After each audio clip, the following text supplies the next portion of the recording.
ইসলামী আন্দোলন বাংলাদেশ কসবা বিনাউটি ইউনিয়ন শাখার দ্বিবার্ষিক সম্মেলন অনুষ্ঠিত।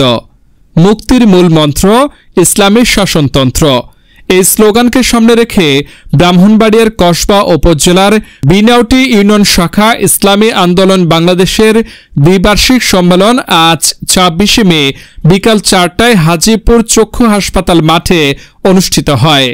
বিনাউটি ইউনিয়নের নেতাকর্মী ও সমর্থকগণ দলের পতাকা ও স্লোগানে চাঙ্গা পরিবেশে সম্মেলনস্থলে উপস্থিত হন। সম্মেলনে প্রথম অধিবেশনে পবিত্র কোরআন তেলাওয়াত ও দলীয় সঙ্গীত পরিবেশনার মাধ্যমে অনুষ্ঠান শুরু হয়। এতে সভাপতিত্ব করেন মাওলানা নিয়ামত উল্লাহ এবং সঞ্চালনা করেন হাফেজ মোস্তফা কামাল। অনুষ্ঠানে প্রধান অতিথি হিসেবে বক্তব্য রাখেন ইসলামী আন্দোলন বাংলাদেশ রিয়াদ শাখার সহসভাপতি মাওলানা মুফতি জসিমউদ্দিন। আসলে ইসলামী আন্দোলন পূর্বে থেকেই ঐক্যবদ্ধভাবে জোটগতভাবে নির্বাচনে বিশ্বাস করে এবং যতগুলা সমমনা ইসলামী দল এবং আরো যে দলগুলো আছে এবি পার্টি, গণ অধিকার পরিষদ সহ সকল দলের সাথেই পীর সাহেব চরমোনাই বারবার মিটিং করতেছেন, যেহেতু আওয়ামী ফ্যাসিস্টের তার পতন হয়েছে। প্রধান বক্তা ছিলেন কসবা উপজেলা শাখার সেক্রেটারি মাওলানা মাসুম বিল্লাহ। বিশেষ অতিথি হিসেবে বক্তব্য রাখেন কসবা উপজেলা ইসলামী যুব আন্দোলনের সভাপতি মাওলানা ওয়াইএচ জালালি।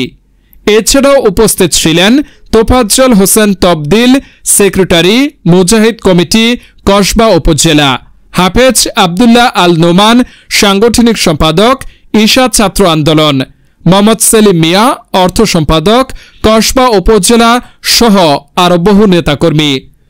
প্রধান বক্তা মাওলানা মাসুম বিল্লাহ তার বক্তব্যে বলেন, ইসলামী আন্দোলন বাংলাদেশ বিগত সকল সরকারের শাসন দেখেছে, কিন্তু জনগণ শান্তি পায়নি। তাই দেশের শান্তির জন্য পরিবর্তন দরকার। সেই পরিবর্তনের প্রতীক হাত পাখা। সম্ভাব্য ত্রয়োদশ জাতীয় সংসদ নির্বাচন প্রসঙ্গে প্রধান অতিথি মাওলানা মুফতি জসিমউদ্দিন বলেন, ইসলামী আন্দোলন বাংলাদেশ একটি ঐক্যবদ্ধ ইসলামী ও মানবিক দল।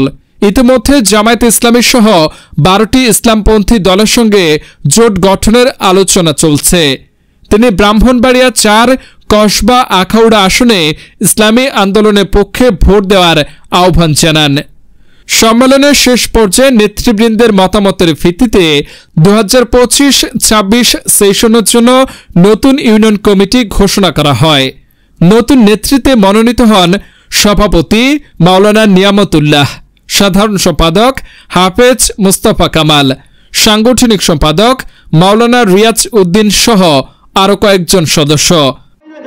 আওয়ামী লীগের যে চরিত্র কখনো পরিবর্তন হবে না। আজকে দেখেন, আমি যাই হয়, আমি জসিমের জায়গায় আছি।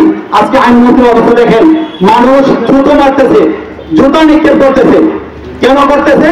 কারণ অনেকে বলে সে অনেক কিছু করছে, রাস্তাঘাট করেছে, সেই করেছে, কিন্তু কাউ কি চাকরি পেয়েছে দুর্নীতির টাকা ছাড়া? প্রত্যেকটা লোক থেকে দুর্নীতি ঘুষ নিয়েছে। তথ্যচিত্রে ফয়সাল শিকদার, যমুনা টাইমস, কসবা।